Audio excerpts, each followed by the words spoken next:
This episode of Sorry for the Wait is sponsored by getting a wedgie at the beginning of a long car ride. This episode is also brought to you by French fries at the bottom of the bag. This is Sorry for the Wait. Here we go.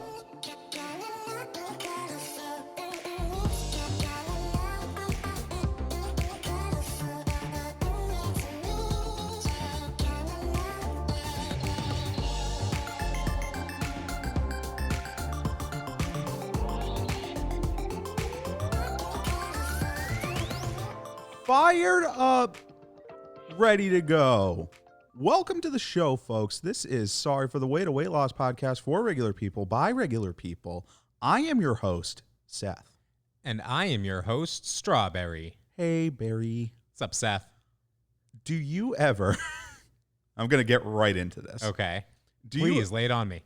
The internet is such a weird place, right? And do you ever just see some shit on the internet that like absolutely blows your mind in a way that you never really kind of thought it would? Like you read something and it's not too out of the realm of possibility, but it's just something that absolutely fucks with you. It happens to me every day. I literally saw something an hour ago, like an hour before we recorded hot off the this. presses. Did you know? Okay, it was pointed out to me on Twitter, okay, first of all, which is a cesspool in itself, but regardless. Well, Twitter's really good when their whole point can be summed up in like one sentence or two sentences. And so it was a blog post that was being referenced by this British woman. And I found out 1 hour ago that a can of whipped cream, British people call a can of whipped cream... Ripped Queen. I'm not joking. I can't even keep my shit together. They call a can of whipped cream squirty cream. You heard that absolutely right. That is squirty cream. Squirty cream. Yeah, is this something that's like very common? Is there like some generational divide on this? Because like I feel like we've met a couple of British people and I've never heard them say squirty cream. And because if they did, that would have been the best day of my life. I'm not joking. I saw this tweet and I was just like, wait, what? And it was this British woman who's living in Canada and she was blogging about how like Canadians think it's kind of weird that she says a can of squirty cream. Like, oh, hey, can you pass me the pumpkin pie? Oh, no, I need a little more squirty cream on it. I just feel like that's vulgar. Yeah, I got chills like as I was reading the blog. I was just like, yeah. Yikes. You know, but like I feel like I wouldn't put it past like British slang because I feel like they do have really fun names for things. Squirty cream, Squirty cream. Like fries, fries being called chips, down with that. You know what I mean? Yeah. Like I'm cool with that. Cookies being called biscuits or whatever of that. That gets me a little bit just because I think of biscuits and I think of like dog treats. Squirty cream. That was just a... Can we bring that? Can we import that here? Because I feel like America maybe needs a little squirty cream in their lives. You can cut that if you want. No, America needs more squirty cream. Okay, so, oh God. Okay, regardless, I'm sorry for that. But hey, how was your week? Well, it was a pretty good week. Last week, I allowed myself to kind of have less structure with the intermittent fasting. Okay. I wasn't really afraid to, have some food after 3 p.m. Right. So it was kind of like good for me to kind of play around with that. I did have a less than average week at the weight loss on the scale. Okay. I only lost half a pound, but I do feel like it kind of put me in a good mind space to do a little bit of a reset on myself and kind of like almost take a break off of really being conscious of weight loss and just kind of conscious of feeling good. Right. And also, like, did you enjoy this past week? Yeah. And one thing to me too is it's very easy to kind of like get caught up with the fact that like I've developed this sense of willpower when it comes to food. Right. But like, I don't know how real that is. If I were to be at my weight loss goal today and I were to have that shift in my mentality of like, well, I'm good now. Right. What Yep. would my natural state of eating even be at this point? Right. Because at that point, then you're just like, well, what does normal look like? Instead of like, what does strict willpower with intent to lose weight look like? Right. And what I kind of saw was a little bit of a mixed bag, which, I still lost weight. Like I didn't go back in the wrong direction. Right. But on the other side, I feel like once I stopped being very strictly adhering to the intermittent fasting and like my policy on snacking and stuff, I felt like it was easy to kind of forget about it and a little bit harder at the beginning of this week to kind of rein that back in a bit. Right, like get back on track, which I feel like is probably like a common pitfall of intermittent fasting in itself. Yeah, I feel like it's something that you should think of as like a vacation. You know, like I think that, you know, when you're having a really tough time at work or something, you want to take a vacation, you come back and like, you know, that it's going to be a little bit of an adjustment to go back into the office or to do whatever it is you're doing. But that doesn't mean that having that break wasn't still good for you, just because you now have to be a little bit more conscious those first few days back that like, hey, I need to make sure I'm still waking up on time. I gotta, exactly. And like still doing the shit that you need to do that you feel is sustainable. That's good though. I mean, and still to even, it is kind of nuts. Like a bad week for us back in the day was like, oh man, I gained like 6 pounds this week. Yeah. Oh no, what am I going to do? Yeah. And now it's like a couple weeks ago for me, like I still lost like 3 pounds. Yeah, and it was like a bad week for you. Yeah, and for you having like a week that was just like, yeah, it really wasn't stellar, and it was half a pound. But like I feel like that's more. We're not saying it's stellar because, or it's not stellar because of the amount on the scale. Mm-hmm. It's because we can physically and mentally point to specific things of like, oh, I know where I kind of. Well, and I do feel like there was also an aspect, you know, I took a couple days off from walking, you know, so again, it kind of just like sets your day off in such a positive way that I found when I would go out and start my day with a walk. Right. That not doing that for a couple of days just made me feel a little bit more lethargic. Yeah. But now that I've kind of forced myself back into that morning habit of going for a walk, like now, like I'm feeling you feel better again. Yeah, no, that's good. So tell me about your week. How has your week been? It was a good week. You know, 2 pounds.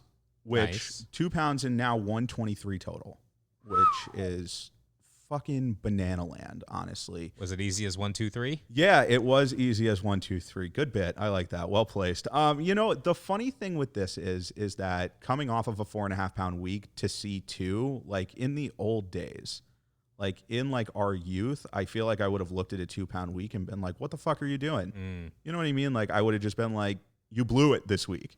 And I definitely do remember having those moments when I was younger. Yeah, and like I just think that like now understanding kind of, it's almost like you understand the rules a little bit better. You know what I mean? Because growing up, you're just kind of conditioned to be like, I got to lose the most weight at the earliest amount of time and do it fast, and it's got to be this, it's got to be that. When that just goes against everything that we're trying to establish with sustainability. Right. You know what I mean? Like it is logically, it makes the most sense that if you have a massive week one week, you're not probably going to have a massive week the next week. I almost picture it like almost like the difference between a sprint and a marathon, where like if you're looking at someone who's sprinting, they're going faster than someone who's on the marathon, but that doesn't mean that like people who run marathons aren't as good of a runner. Right, exactly. It's not like you can't compare a 50-yard dash to a full-on marathon. Like that's a very it's a very easy way to put it. And also I just think that like we had so many factors in our youth that were kind of contributing to, if we're not pulling a massive number, like The Biggest Loser on NBC. I think that's a perfect example. Like I actually never really watched that show just because maybe we'll do like a full rewatch of a season. As a fat person, I don't know if you've ever experienced this, but it was always kind of like uncomfortable to me, like seeing like that, because it would almost make me feel bad for not doing it. Yeah, like I used to eat ice cream while I watched The Biggest Loser. Yeah, all the fucking time. Yeah, I remember at one point I think I was watching it like in the basement, like eating a bowl of ice cream. And my mom like came down, and we both kind of understood what was going on, and I was just like, "Yeah, it's a bad look.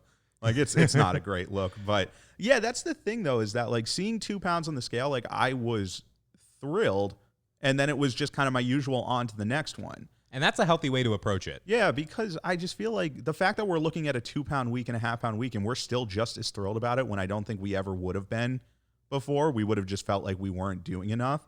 Every little step in the right direction is what matters. And it's nice to like not just say it as lip service. Right. You know what I mean? Like, because we could say it all the time, be like, it's every single step. And then internally you'd be like, you piece of shit. Like, you blew it. Like, and you would just go from there. But at this point, it actually does feel really good to just be heading in the right direction at whatever pace it may be. I will say that I feel like it does kind of help, at least for me, like saying it so much, it almost like makes it manifest in my mind, where like if I say that I don't care about the number on the scale like enough eventually times, like my brain starts to believe that I don't really care, and now I genuinely like am not tying my worth to the number on the scale. Right. And now like the thing is that I set my mind up like that for this past weekend consistently, and now I'm just, I mean, we're 3 weeks away. until your boy is noshing on some noms for the first time in a while, you know? Like, gotta get ready for that turkey breast. I'm going to get ready to use my damn teeth, baby. Woo! Like, it's insanity to me. And so right now, like don't get me wrong, like I can sit here and hem and haw about like, let's go. But a little bit on the inside, I'm like, oh no. Like, oh dear God. And so the big thing right now is that like I'm setting up the right people around me. And like we've got some great, incredible friends like in this space who dominate this space and like really know how to communicate with me. But overall, it was a great week, honestly. Like I'm very happy with the direction that we're going. And you know what? Even with a great week, still have a couple cravings. Yeah, you're goddamn right. It's time for... It's the craving of the week.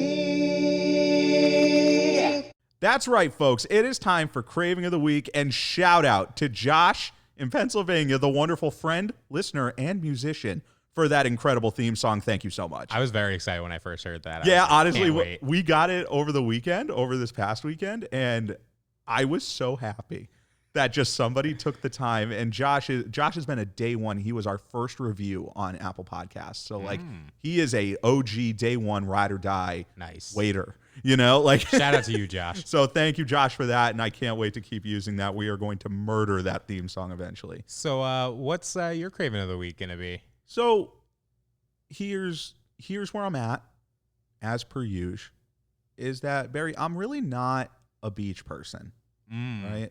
Like your boy isn't a beach person. Yeah, I'm with you on that. My skin looks like 8.5 by 11 office paper. You know what I mean? So I am just like SPF 100 in the shade. Like I am like not sand in the feet. Like some people just love the beach. Your boy just isn't really about it. However, you know how you could get me into the beach? How?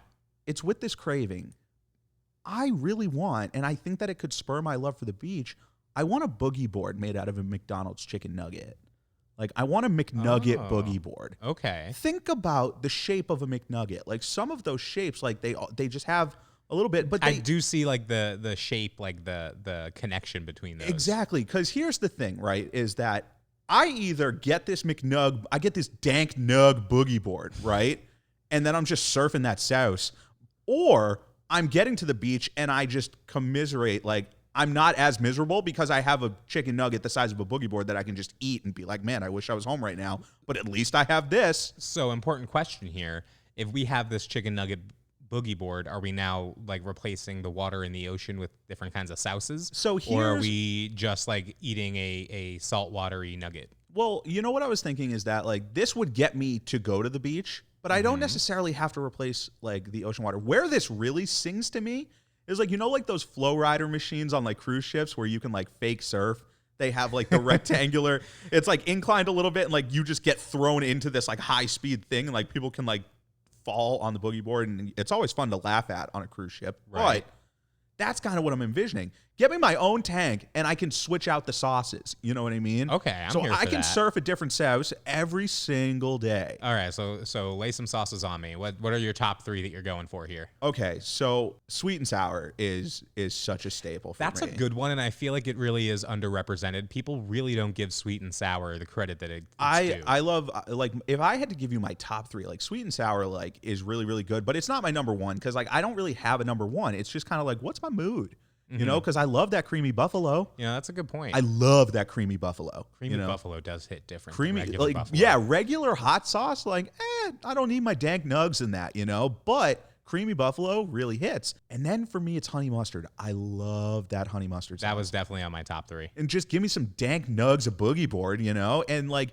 I could strap this thing on. Like I could, you know what I mean? This is a very versatile thing. Maybe I attach wheels to it too. And it's a little bit of like a skateboard. In my off time. Yeah. Like why not? Like maybe the world is mine. Make sure to go on in bare feet though. Cause otherwise, I mean, either way is going to kind of have some issues, but. Well, see, like here's the cool thing with the boogie board is that like who hasn't eaten food off of their stomach? So I don't mind like laying stomach first on this boogie board. You know what I mean? And like being like we've all dropped food on our stomachs and just been like, yeah, this is fine. It's me. I'm just eating it off of me.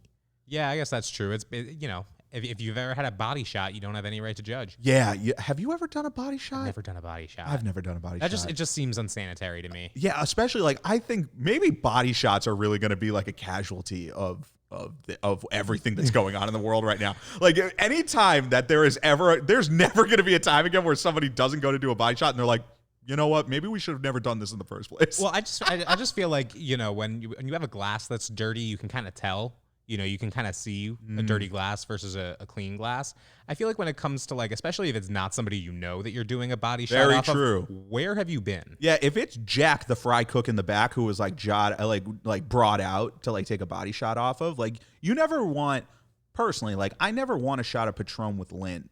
Like who wants that? Yeah, no, absolutely not. And especially like any body hair there, no Yeah, go. no dice.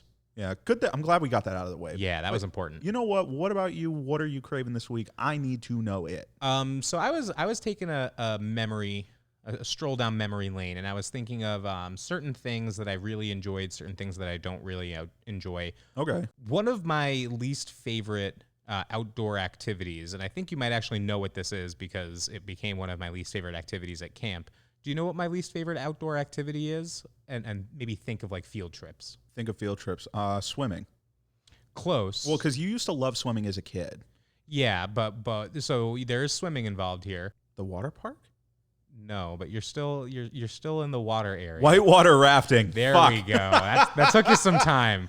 Oh, but, that's funny. I was never a really big fan of whitewater rafting. Okay. Yep. And granted, these were not like actual whitewater rapids. They were like the level ones, like just like a gentle flow Right. down the river. Get in the boat. Yeah. But I was thinking, like, what are some ways to turn this activity into something that I would enjoy a lot more? Yeah. You know what? Let's revamp it, So let me take you down. This is going to be a white wine rafting trip. Ooh, wino. You gotta go down there. It's a nice, relaxing time. You want to have your little wine glass. This with is our you. first alcoholic-induced craving of the week. Yeah, you just give yourself a little bit of a scoop into the water, and Yeah, I guess. and, Yeah, you just serve drink yourself.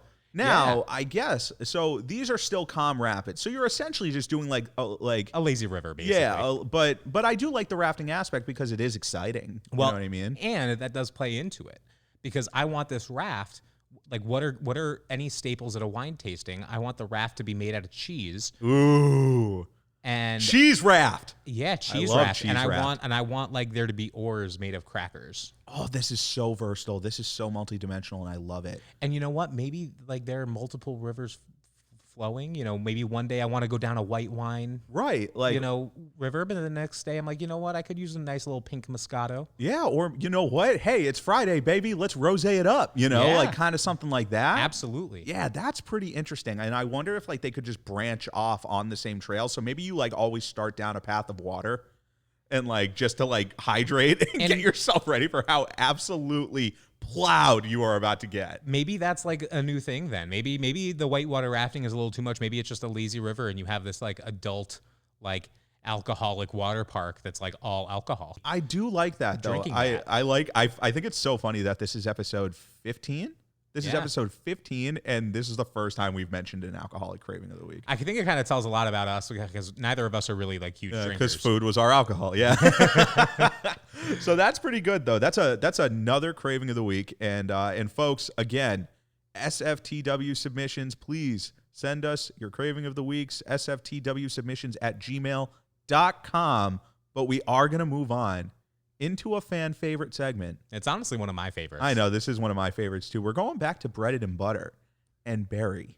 What did you find for us this week? Did I find something by the way of Yahoo Answers yet again? Ooh, another Yahoo Answers one. Yahoo Answers is seriously, like, I think we said it last time, it's the gift that keeps on giving. It is just such an interesting place. And so this Yahoo Answers, their anonymous Yahoo Answers user. Oh, that's how you know it's going to be good. Yeah, that's how. You don't even want to put know. your name You connected don't even want to to put it. your first name or a fake name because you're afraid somebody's going to find you.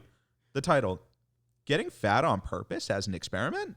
Oh, God, I don't like where this is going already, but lay it on me. I have always been the active type, running, lifting weights, eating healthy, and I have a lot of family and friends who are overweight and just say it's too hard to lose weight. Would it be dangerous? And would it be all right for me to purposely gain 10 to 25 pounds and then lose it to prove a point? Dude, All right. I I was Okay, I will say I was prepared for it to be a lot worse than that, because when he said 10 to 25 pounds, like that, obviously, depending on people's body types, it could be a lot or could be a little. But to me, I thought he was like, oh, I'm going to become like morbidly, like I'm going to have like 500 pounds and then try to lose that weight off again too. Yeah, you're being a lot more diplomatic. I think this guy sucks. Like, dude, honestly, this dude deserves a tennis ball to the back peg style. Like, you are just, I can't stand this line of thinking, dude. I almost encourage it though, and almost in the sense like it's coming from a place of kind of making assumptions about like other people. I think there's probably, even though he didn't say this, there's probably some level of like fat people are just too lazy to lose weight kind of mentality that I think a lot of people have. Maybe him putting on weight and then struggling to get it off could be a perfectly like. Well, yeah, I guess it's like a taste of your own medicine kind of thing. It just like kind of proves the point to you in the opposite way. Yeah, you know, kind of like if somebody was like, oh, like quitting cigarettes can't be that hard. I'm going to start smoking to prove to you how easy it is, and then like you end up addicted to cigarettes. Like it's not a good thing, but like maybe now you have a little bit more of an understanding of what different people go through. Well, it's kind of funny because I was in line the other day, right? I was in line at Dunkin' Donuts, right? Mm-hmm. And mask on, don't worry. In Okay, line at Dunkin' good. Donuts, right? And I saw this person, right, standing in front of me, and they had a cast on, and all they were doing was complaining. You know, they were complaining about their cast, like complaining, like, "Oh, this cast is so annoying." Like, "Oh, What was it? Like, Was it an arm cast? yeah, arm cast, you know, like on the forearm." And they were just complaining like about how annoying it was. And all I could think of was like, that's really not that annoying. So I went outside and I broke my arm in half just so I could show them that I wouldn't complain about this. Do you see how ridiculous that sounds? Like, it is just so absurd to me that someone would like, dude, gaining 10 to 25 pounds, like, yeah, I'm sure you could lose it, right? Like, I don't think if you're active, and I'm sure you could. But that's just kind of saying, like, well, why aren't you like me? Yeah. Like, And which I just feel like, isn't how the world works. and it's also not how weight works. I mean, it is very tempting to boil everything down to calories in and calories out, and that's definitely a huge component. But people's bodies are differently, And people's minds are different. I think there really is something to the idea that like sugary food is just naturally like kind of addicting. Yeah. And I think that, you know, when you take the approach of thinking of it not from a place of judging other people for how they behave, but understanding what makes them behave that way. Right. You know, it's not there are so many other factors besides just like, oh, eat less, Right. And like, but could you work out more. Could you imagine, right, this dude's family and friends, right? Like, and he's just like, I'm gonna do this to prove a point. And they're all like, all right, go for it. And then all of a sudden he's there, and then they're just like, welcome, one of us.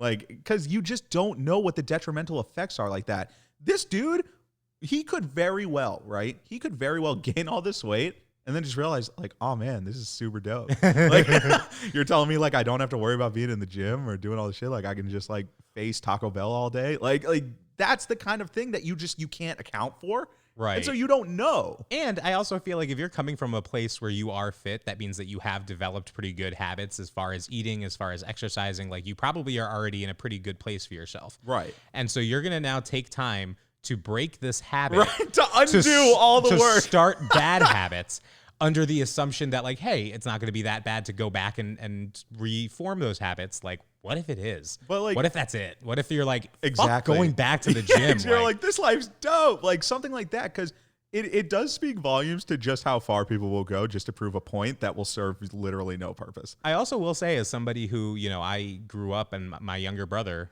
you know, he could literally eat whatever he wanted. And like he could be a garbage disposal and just eat everything. Right. And he would not put on a pound. Oh, that's the worst. And you know, so I feel like growing up with that, if he were to like look at me and like say that exact thing, that like I would. You'd put on the boxing gloves and square up. That would be so like innately offensive to me, because it's like, here I am spending my entire like years being like, oh man, I wish I was like that. I wish I was like that. Right. And then you're like, oh, you know what? I think I'm going to like throw it away for no reason just to prove a point to you. Such a douche move. And I think that every person on a weight loss journey knows this kind of person. Well, and I really wish that person didn't do it anonymously. Like, I wish it was something that like they put their name attached to, so that we could then check in like a year later and be like, what happened to this guy?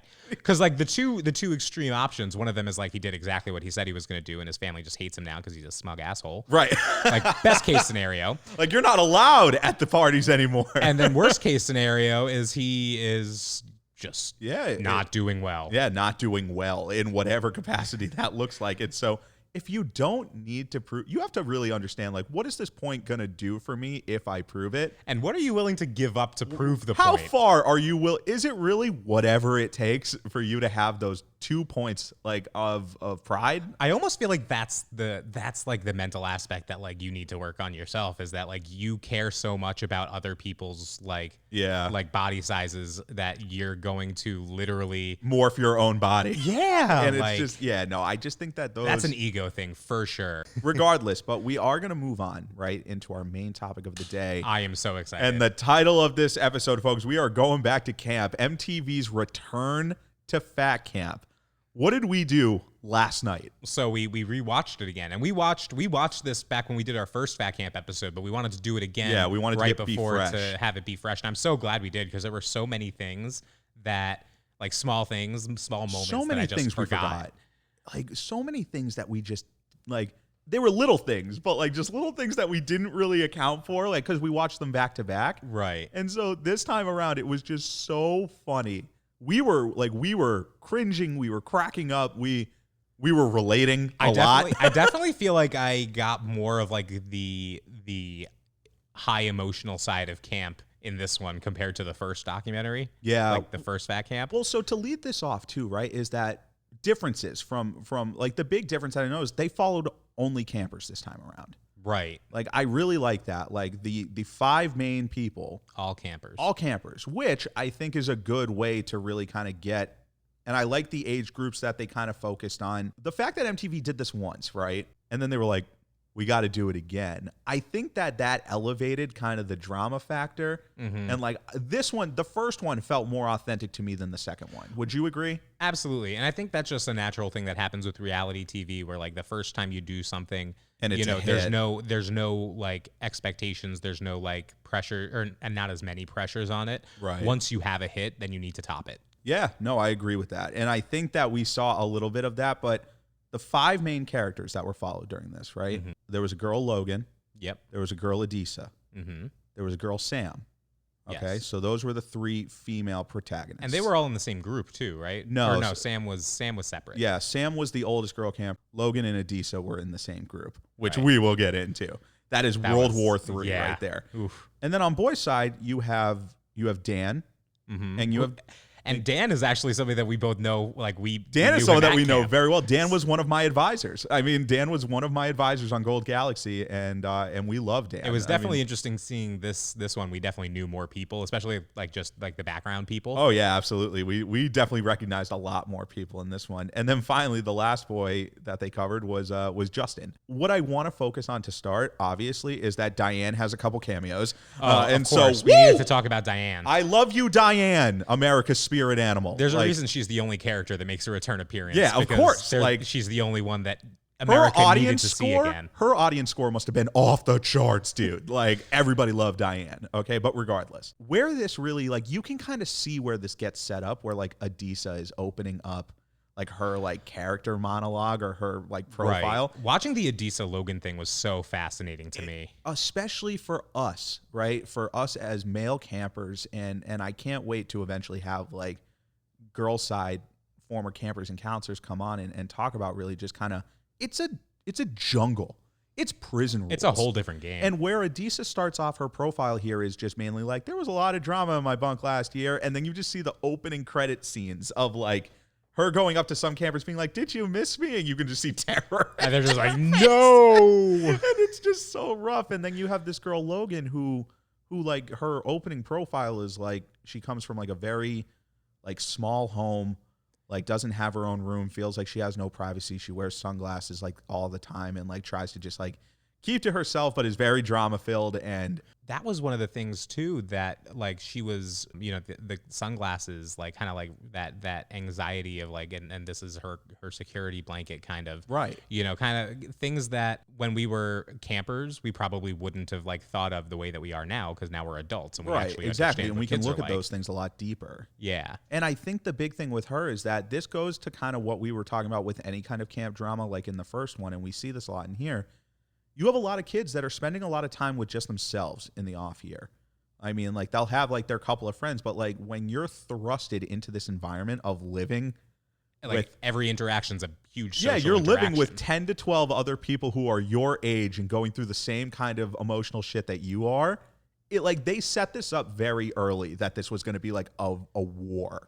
And I feel like it kind of gave us almost like the two sides of that. It gave us like the nasty side on that, with that storyline. What was kind of like your take with the Adisa and Logan drama? It just kind of seemed like it's funny because like I remember being a camper like that, and I remember being a counselor for campers who were like that, and it's just amplified, but it's also just it just seemed very, very over the top. You know what I mean? Like there was that is true to camp though, because I feel like it's one of those environments that's a bubble, and when you're inside of it, it's amplified. Everything becomes like your feelings are always at a 9 or a 10, so everything's so extra. And so the way that it happens is that like they start going at each other. Like Adisa starts jawing and chirp. It's tough when you have a first year camper who's squaring off against a veteran camper, because that veteran camper has the backup. And like these kinds of things happen, like because it's kind of just early friction that you're trying to. And there is an element to it that's kind of like tribal, where it's kind of like, oh, who are you going to be friends with? Who am I going to be friends with? And I think like the big thing at the beginning that I could kind of see coming a mile away, because it was really just about like kids not understanding the power of what they say. But like we mentioned, Logan was wearing sunglasses, and I guess like she wore sunglasses everywhere for the first few days on camp.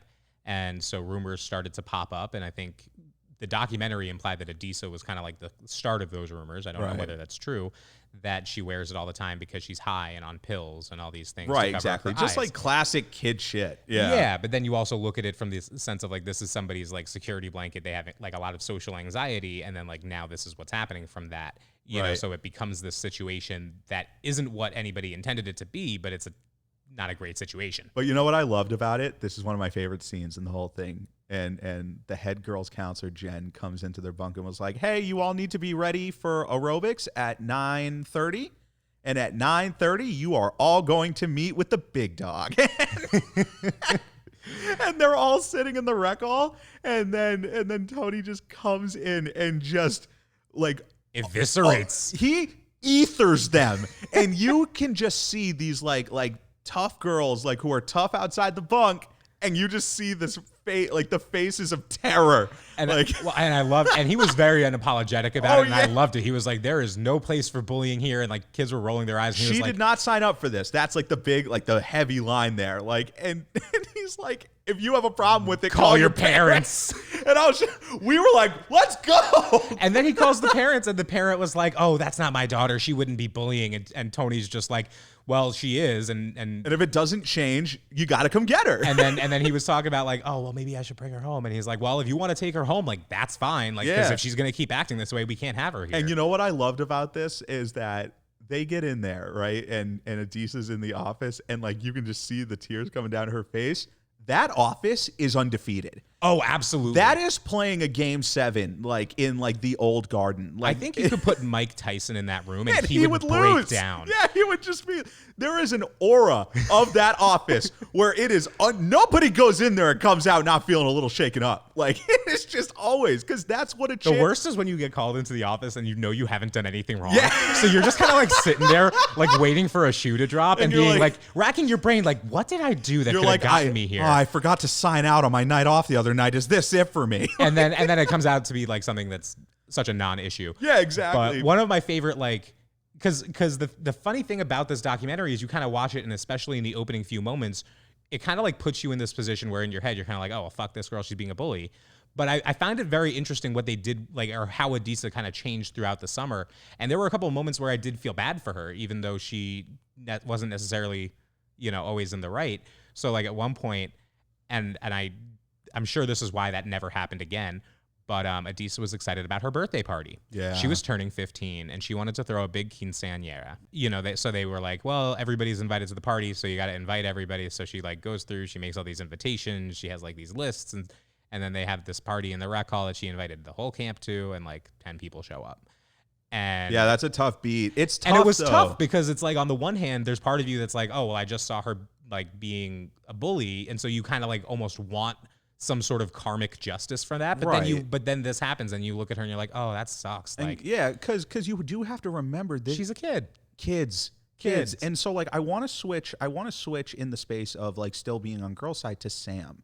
Like that was a sad, because I want to go like character too. by character. That's kind of how like I want to set this up, I think. And Sam, this was like, I was so like heartbroken, I guess, a little bit from the way that MTV kind of like did her whole profile, I guess. Yeah. Because like you could just tell like this girl seems very fun and open, but the one thing that's just consuming her mind is that she thinks she's gargantuanly overweight. Yeah, and a lot of that, like the body image issues that, I mean, a lot, like most people I would say at camp do have those, but I think for her, the thing that really stood out so much, and this has happened, I know I've seen this happen with some of the skinnier boy campers, where like they have their own body image issues, and you know, their issues are not their fault, right? Like, so you're not going to be like, oh, well, this skinny girl is having like these body image issues, but then you also have on the other side the other girls in the room who are all bigger than her, who are like also dealing with their own issues, and then they try to reassure her by saying things like, "Oh, but you're so beautiful, you're so skinny, right?" You're so and all this,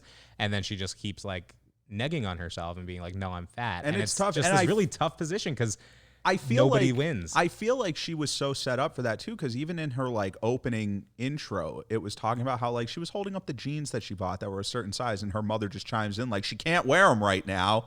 And I was like, Jesus, Mom, put away the fucking flamethrower, Mom. And like, I remember at one point too, like she said this story at the beginning about how her mom said something like really mean to her, like when she was like, yeah, she said something. Nobody's gonna date you looking like that, and then her mom like got the camera panned her, and she's like, I didn't say that. And then like 2 minutes later, she made it like an even worse comment that about further her weight. reinforces. But you know what I really loved about Sam? You want to talk about somebody who works really, really hard. Oh, though. Absolutely. Like someone who busted their ass like every day doing boot camp twice a day. Like there are people who go to camp and they have this gene, right? They have this gene. Like we didn't have this gene. Okay? We did not. We like if there was free swim on the choice schedule, we were at that free swim. Like we were just chilling. You know what I mean? Like we did our workouts and stuff.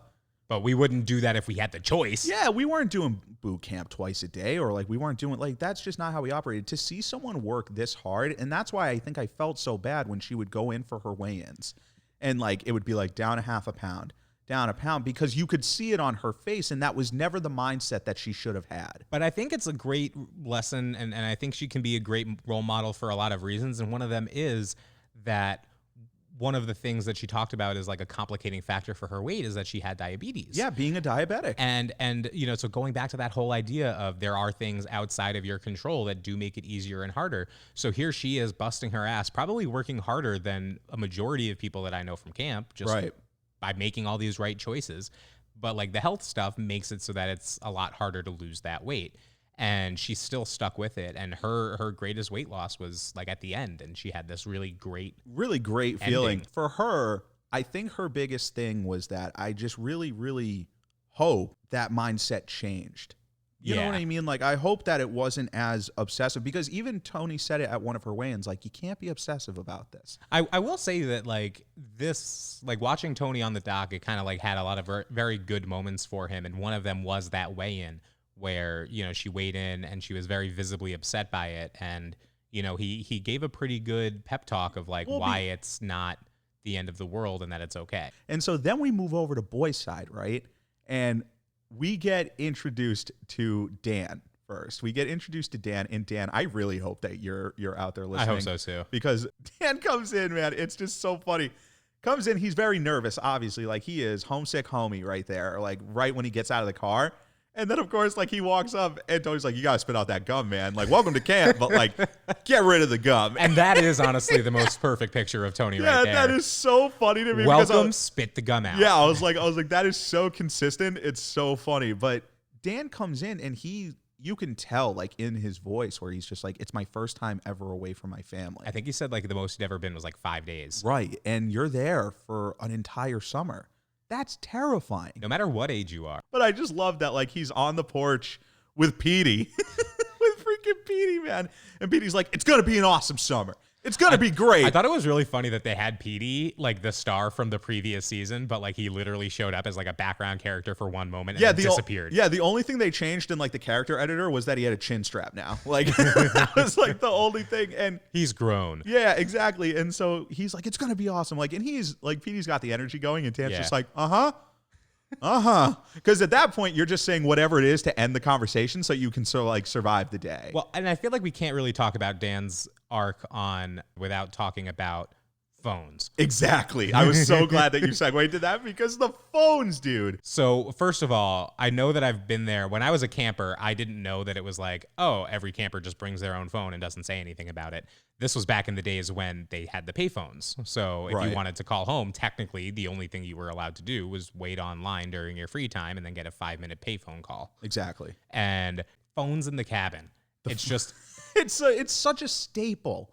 Like phones in the cabin. It is, but I think Dan is like a very good case study for like why it's not a good thing. Right, like that clip could just be cut and shown at orientation to be like, this is why kids shouldn't have their phones in the bunk. Because I loved at the point where he was like, I really don't understand the phone rule. When it's literally just like when you're watching it as a viewer, you're just like, what do you mean? Like you call every night and like that's what's making you more homesick. And I think that's even more apparent when he goes out to visit with his parents. Mm-hmm. Like his parents come in and visit and take him off camp. And like, that's rough. Like you must have dealt with that too with some of your campers too. Oh, absolutely. And typically what I found, especially with like the young campers who don't have as much experience away from home usually, is that they would be fine on days that they didn't see, hear, or think of their families. Right. But if they saw, heard, or spoke to their families, the couple days after were rough. It's really tough because it's like constantly in this face of like what they don't have. And I think it was really said the best by Dan's sister, because at one point, so he has this like fake burner cell phone in the cabin. You got the burner phone. He gets it taken away. And then afterwards, he like goes up and he calls and his mom's not home. And so he's talking to his sister and he's talking from the payphones and he's like, hey, you know, I'm going to be calling later now or at a different time now because they took my phone. When mom comes up for a visit next week, can you ask her to bring up another phone? Right. And it's just like, that's the idea. And so many kids had that. Like if their phones were taken away, they wanted their parents to send them or bring them a new phone. Oh yeah. It was always restocked. The two phones situation. Kids would come in with one phone to hand into the office and one phone to keep to themselves. I came in with a fake phone one year. and like, granted, I was way older and like I had been going to camp for years, but it still doesn't excuse it. Like, and that's, yeah. And it's not to say that like there aren't kids that like could have a phone without it being a problem, because of course there can. Yeah, but if you do that, then of course, I know what you're thinking. Yeah, because when you do that, then it's just like you have other kids freaking out. But what I loved about Dan, right, is that he battles through the homesickness, and his turning point is getting the lead in the play. Troy Bolton. It was really the start of something new for him. It really was the start of something new. He really broke free. Oh, God. One more. You got one more in you? He had his head in the game. He had to get his head in the game. Fuck, I was going to do that one. No. Were you going to do that one? I was like, give me a second. I'm going to try and get my head in the game. Oh, damn it. I was going to segue into it. But. You know what?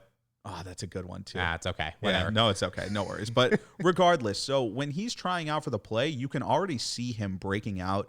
He walked in with a swagger. Yeah, like, absolutely. Auditions. Like, he's like kind of hyping himself. Auditions. Exactly. And so, like, he kind of had a little bit of a lift in his step, like, when he walked in there. And then it kind of got a little shaky when he flubbed some of the lines.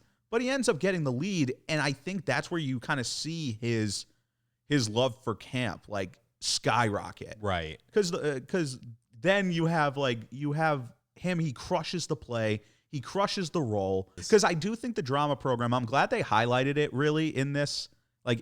Yeah, because they didn't show it at all the first time. Because people think of camp and they just think go, go, go, go, go, like activity, like weight loss. But the drama program is something that is taken very seriously every year. It's always one play every year, and several campfires, talent shows, right. Like so many different things. And like, granted, a lot of the talent shows can go on a little bit long. But the fact that every kid there's gets so up much, there. and every year there's always like one or two people that come out and just like blow Crush everybody it. They blow away. the roof off the rec hall. And I felt like we kind of got a little taste of that with Dan's. And so the rest of his summer was like kind of on cruise from there. And then, of course, I'm glad he stuck around long enough that we got to know him for so many summers. And I'm so thankful that he was my color war advisor as well. But not all people end up like Dan. No. Some people come to camp like our boy Justin. Now, Justin, right? Justin. I feel for Justin. I do. I actually want to defend him more because you know what's funny is as we watched it again, this is someone we would have been boys with at camp. Like, I think it's funny when you talk about watching it again because I remember when we watched it the first time, my main takeaway from it was like, oh, Dan's the only main character that I liked. Yeah. And then watching it again, I was like, with like that different perspective of like, you know, keeping in mind that they're all kids. Right. And I was like, I found a lot more, especially with Justin. You know, the wholesome part I was talking about earlier was, you know, at one point he was having a conversation with the kids in his bunk, and it was like a really deep and serious and powerful conversation.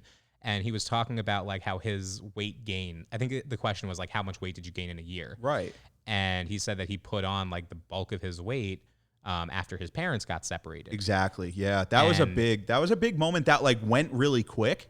But then like the thing that Super inspired me the important. most about it was that everybody hears this and everybody kind of like shares their own experiences. They and talked about their empathizes. parents separating. They And talked it about was it was such like an emotionally mature conversation to be seeing a bunch of like 14, 15-year-old kids having without like any sort of adult present that they have to perform for Right. or like anything like that. And I was just very like, yeah, I really liked that conversation. It added a lot of, it showed really, why. it humanizes. Like, Yeah, because you see the one side of camp where it's the bullying and the cattiness sometimes.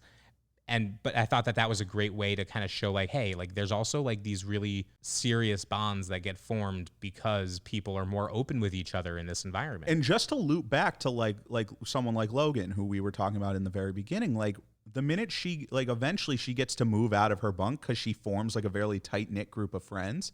And so she gets to move out of her current bunk, like with Adisa and stuff like that, because of course they're still kind of going at each and other. Adisa like hugs her while she's leaving. She's like, "You're Yeah. leaving? Are you gonna miss me?" Yeah, and she's like, nah, and just curves. But she finally gets to get into a bunk with girls that she's tight with. And once you find that group, like you hang on to that group. And so a place like camp, like Justin, you started out thinking like, okay, I really hope he can get this done.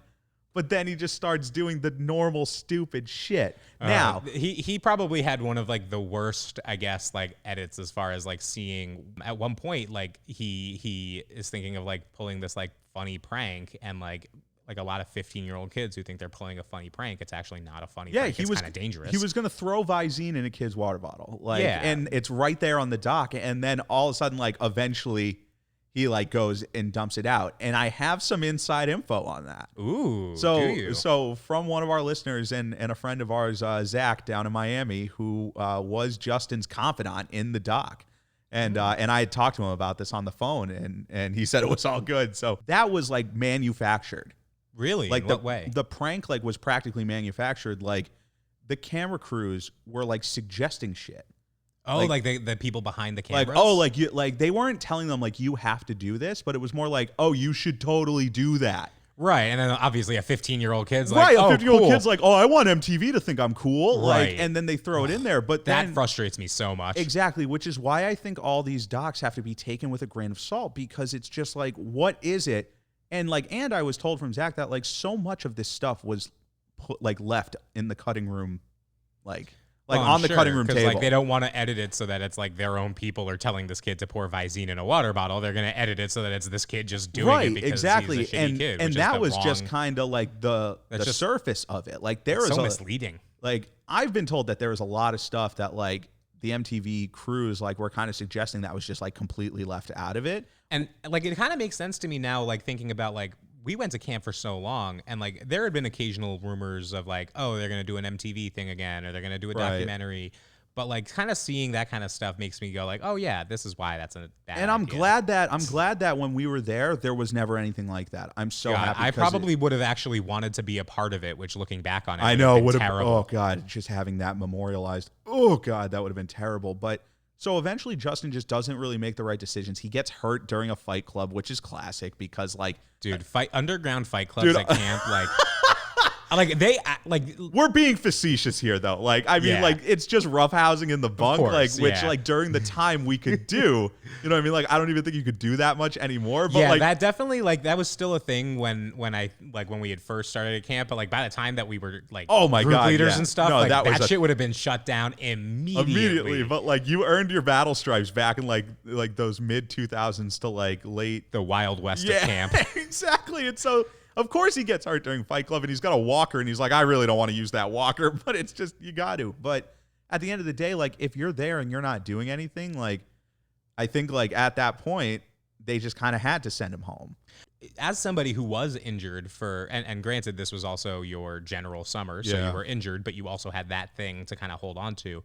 But when you were injured, did you find it like harder to motivate yourself to do what you could to continue your weight loss? No, because in 2010, I had water cows, like, and so I had water fitness. And so getting in the pool for me was my motivation, because like where I would lose my motivation is like me looking at an activity that I could not do. Like soccer. Right. And then just being like, I can't do it, and there's nothing else I could do. When it came to my fitness, I never looked at like the regular fitness class and be like, well, I'm going to do nothing. I felt like I always had the pool. Like the pool was my space. See, and maybe this is just a difference because when I injured myself with my multiple ankle rolls, I was a counselor, and they don't quite say like, oh, we're going to start doing water cows so that a counselor can do his workout. No, yeah. So I didn't have that available to me. So you almost needed a kid to go down and just Hey, quick, tear your ACL and get in the pool. need you to fake an injury. We got to get in that pool, baby. But yeah, like I found that like when I was, and I had my ankles like in the braces and stuff like that, and I was hobbling around, like I would sit on the side and I would be totally into not doing shit. Right. And that obviously makes it harder, especially if you're a kid. But so he ends up going home, and like that kind of covers all 5 of the characters. And so really I want to focus on just like the things as a whole. Like this one, I feel like we saw just a lot more classic campy type shit, like the lice incident. Like all the girls getting lice, and like of course like on boys' side they're all just chilling. Like nobody's really complaining about lice over there. But the girls getting lice, like those are the kinds of things that as a counselor you're just like, oh dear God, no. I remember when they had to do a lice check for my whole cabin one time, and I remember like bringing all of my campers up to the infirmary like while everybody else went to fitness, and we just got like one by one checked, and it was very nerve-wracking. False alarm. All right, good, thank God. But and then we like you just kind of see more and more stuff, and really I do want to like kind of go back to Logan more because I really liked that she starts out like this is you seeing camp work, like. A lot of drama, sunglasses on, making a huge deal out of everything. But then, second half of the summer, she didn't wear sunglasses at all. Exactly. Like, ditches the sunglasses. Like, she talks about how she doesn't want to do color war and that color war sucks and, like, it's going to be bad and it means I have to do my activities. And then color war gets here and, like, you kind of see her getting into it and, like, getting excited and doing things of that nature. And I just think that camp has a way of even taking the most pessimistic people and just kind of being like, yeah, absolutely. There's so many. And Dan Chris is another one where he was homesick at the beginning, and by the end, he just had this great time. And, seeing things like that, it's very easy to watch Return to Fat Camp and see, like, whatever incidents are happening with those particular people in that particular summer. Right. But, like, I'm thinking of, like, all of the different things that were just like that. Right, exactly. All the things that you could apply, but the fact that there were still vending machines. Oh, dude. Still diet soda vending machines. I'll never let that go. That shit was wild to me. But you know what? I do think that this doc was really like. I like it better than the first one. I do like it better from the first one in terms of like I like the characters that they followed and things of that nature. I do think some things were a little more manufactured, but I do think that those are docs that we'll be able to watch for the rest of our lives, obviously, because like it's a nice way to kind of get camp back. But that's Return to Fat Camp. That's MTV's Return to Fat Camp. And that ran super long. You know what's funny though? Like I've had such a good time talking about it, but it kind of makes me wonder like what's going on at camp right now? What is going on at camp right now? Should we give our boots on the ground correspondent Nick a call? I think so. I inquiring minds need to know. Let's give him a call. Hello? Nick, Seth and Strawberry from Sorry for the Wait. How you doing? Hi, Nick. Hey guys, I'm doing pretty good. How are you guys doing? Nick, we're just sitting here and we just finished covering MTV's Return to Fat Camp and we just missed you. So we just need an update. What are you up to right now? Oh, totally. You guys keep catching me in the middle of some really important stuff. So right now I'm actually finishing the draft for tomorrow's surprise tsunami drill for the kids. I don't know if you guys do this, but I'm a certified tsunami instructor, and I know that they say that because I'm in Pennsylvania that's rare or never going to happen in quotation marks. But these kids need to be prepared. I don't know if you've seen these things before. Oh, but they're absolutely. relentless. Johnny Tsunami, man. Like you can't take those things lightly. So how big are the waves that you guys are preparing for? You know, it could be any size. I mean, I've survived many a tsunami in my day, so I'm really prepared to teach them how to get away from all of them. But basically, the way it's going to go down around, I don't know, 3 or 4 in the morning tomorrow, I just kick their doors in, you know, and I just yell, a tsunami's coming, get out of the bunk. And then after that, I don't know, I chase them anywhere from 2 to 6 hours until they really just can't run anymore. and then once they can't run anymore, I train them so that when they fall to the ground, they fall in a body surfing position because that's really their only way out. Oh, body so they surfing, can just efficient. body surf their way out of the tsunami. That's a great idea. Nick, that's why they say you're one of the best tsunami instructors in the business, and we're just really excited for how that goes. I'm so glad that they have someone with your expertise there. Yeah, Nick. So thank you so much again for another Boots on the Ground update, and we'll let you get back to it. And hey, happy training. Hey, thank you guys. I hope you have a great rest of your podcast, and I'll talk to you guys soon. All right. All right, bye. Bye. Man, and that was our Boots on the Ground correspondent, Nick. I mean, that was illuminating. You know, we never did a tsunami drill, so it makes me think, like, what would have happened if we had a tsunami then? Preparedness is just so important in general that I'm just glad that there's someone like Nick there to really just kind of take hold of the reins, you know? And I do like that you just go into body surfing position. Yeah, and you know what? That was always something that the director of the camp would always press, that, like, if you fail to prepare, you're preparing to fail. Absolutely. And it looks like they're getting ready for these tsunamis. No tsunami is going to really touch camp without Nick having something to say about it. Oh, you know? Absolutely. But we're going to move on into our final segment. And can I get a new segment alert? Because we just keep trying new things. And I actually really like this one. Well, yeah, because you pitched it. This one was and my so, idea. So what's this segment? So I used to play this game with some people at camp sometimes called Intercourse, Marry, Kill.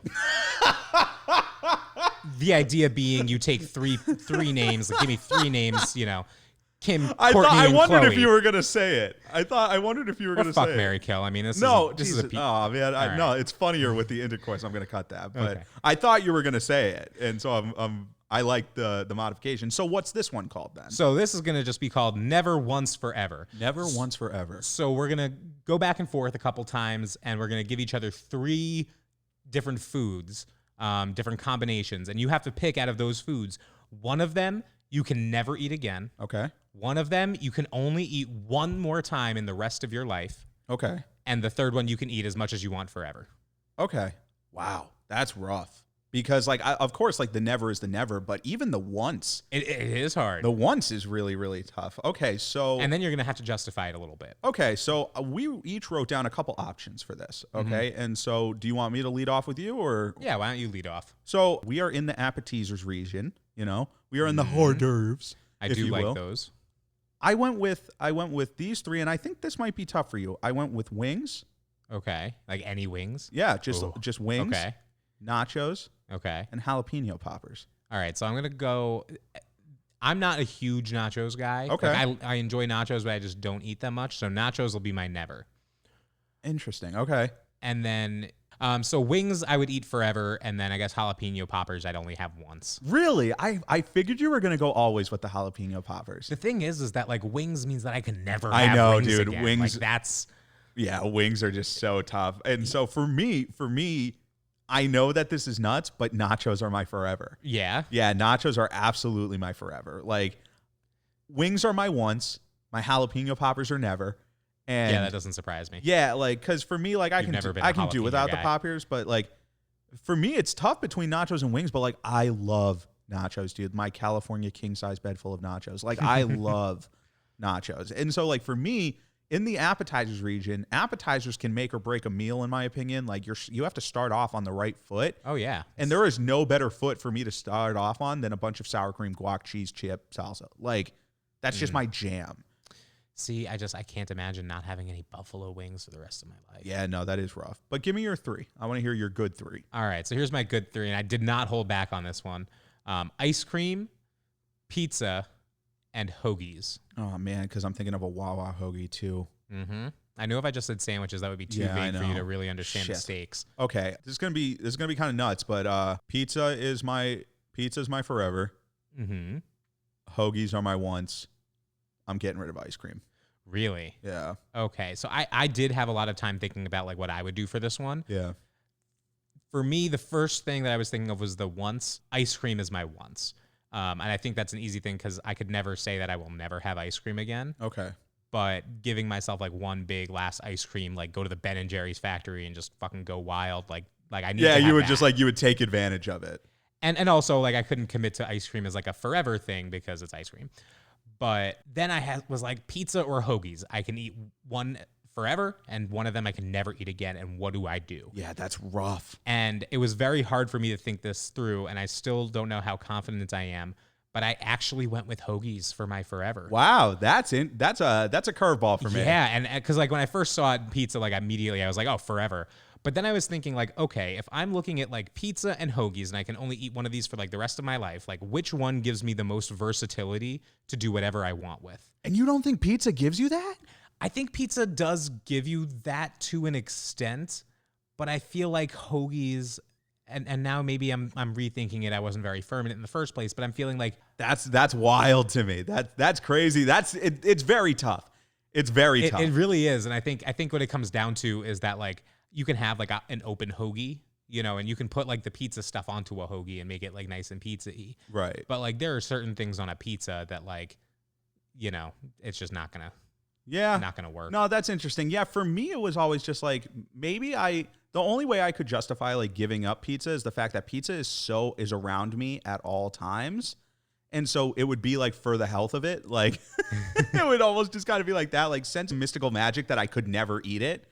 I wouldn't be so tempted with it all around me. Whereas like hoagies from Wawa are 4.5 hours away. That's true. You know what I mean? And which also I guess does play into it because I guess if I'm not gonna eat any hoagies for the next few years, then it doesn't really make any difference if I pick pizza instead. Right, exactly.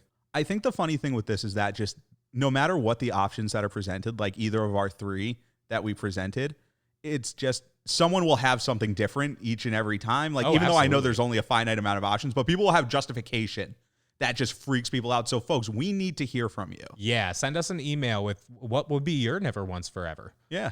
So send us that email at SFTWSubmissions@gmail.com. Yeah, so send that to us and then also give us some ideas for Never Once Forevers because you know what? I like Never Once Forever. Yeah, and if you email it's a much more respectful way to play FMK. Yeah. You know?